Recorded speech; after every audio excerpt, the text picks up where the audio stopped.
Eddie, I want to ask you about, obviously you've been asked this many a time since the deal's been broken by Fury, with his ESPN deal. Now, everyone's asking the same thing, 3 fighters, 3 different networks. What's the situation with Wilder though? Wilder has come out and said that he's a free agent and maybe, he will look elsewhere. Yeah, but that's why I think Espinosa's probably got the because he's boxed on Showtime, the last, 10, 12 fights. He just boxed on a Showtime pay-per-view and he's basically come out and said to them, I ain't with you, I'm a free agent, who wants me? So I can only comment on our relationship. Joshua's relationship with DAZN is this fight and a first and last option moving forward. We're with DAZN. Joshua is with DAZN. Can he box on another platform, particularly for that undisputed fight? Yes, he can. Can he earn as much money? Probably not. I believe DAZN will pay more money than any platform to keep Joshua and keep those big fights on DAZN. But we will not let a platform stop an undisputed fight. The Sky contract is a contract set in stone. It has to be on Sky. No question with that, and people know that, and that's why we go back to the old contract, which was actually to fight on BT, as Mr. Warren has already told us, but it's another story as well. So Fury's deal, I don't know, is probably a lot different than that. He has to fight on ESPN, so maybe we have to fight him on ESPN. If we have to fight on Showtime, maybe we fight on Showtime. But we're in a good spot, really. Like, the only one that's restricted is Fury, but I'm sure he's got a good deal.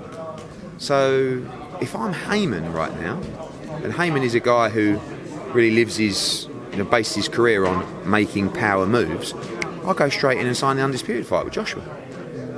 If the Wilder fight, really, Arum's mugging Haymon off right now. Yeah, come and be on ESPN. I'll send you an offer. Multi-fight offer. Come and sign with Top Rank.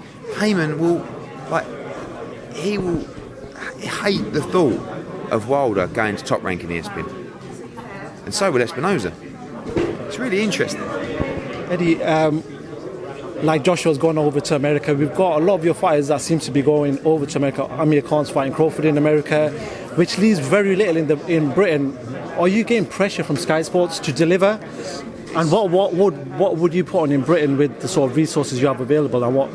Well, you're seeing, you're going to see, you've got 2 cracking cards coming up, March 23rd, March 30th. Charlie Edwards defending his world title. You've got the younger crop, Joshua Buatsi, Josh Kelly, Lawrence Okoli, a Joe called, all this new age fighters coming through. You can't turn your back on the fact that in the last 6 months in the US, there has been a significant financial explosion, which has generally come from us and DAZN, which means that fighters want to fight in America because that's where they're earning the most money.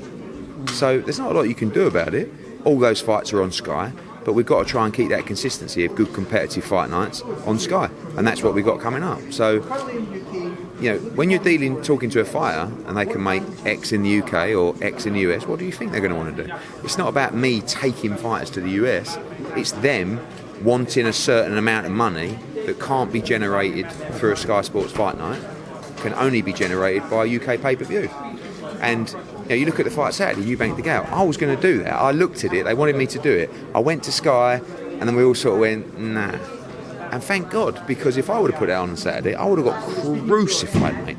Crucified.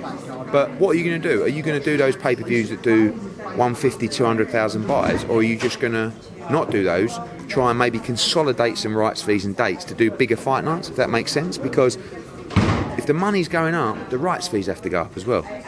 You can't, if purses have trebled, where's the money coming from? Yeah, the rights fees aren't trebling, the gates aren't trebling, the sponsorship's not trebling.